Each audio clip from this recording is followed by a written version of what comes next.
جمعې په ورځ باندې درود شریف کوشش ډیر زیات کو د جمعې په شپه او په ورځ هر ټیم وایي خو د جمعې په شپه او په ورځ باندې ډیر وایي نبی کریم صلی الله علیه وسلم صحابي ته وی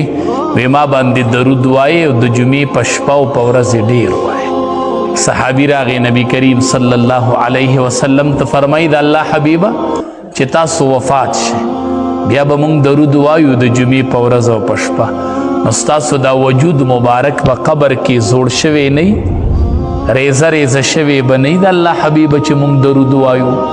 نبی کریم صلی الله علیه وسلم ورته فرمایي ان الله حرم علی الارض اجساد الانبیاء یوازې زمانہ د ټولو انبیاء وجودونه الله په ځمکه حرام کړي دي ته ځمکه څه نشي ویلی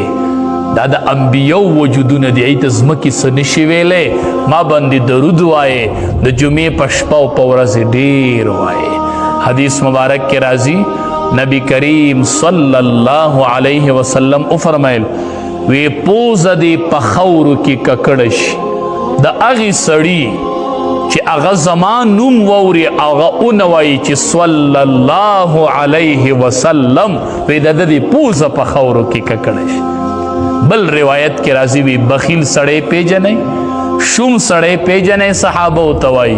شوم سړی هغه دی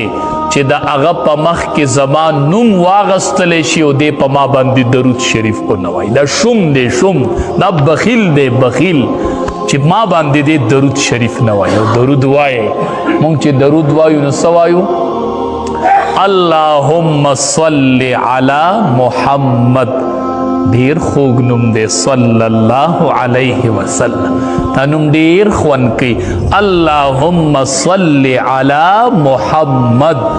حدیث مبارک کې راځي نبی علیہ السلام فرمای وانا اول من یقرع باب الجنه زب د ټولو نه لومبې د جنت دروازه وټکو دندې نه به آواز وشي چې دروازه وټکو من انتا سوکې زب جواب کې واب چې محمد صلی الله علیه دا نوم به التم اغسط شي وی چې زما نوم خازن ووري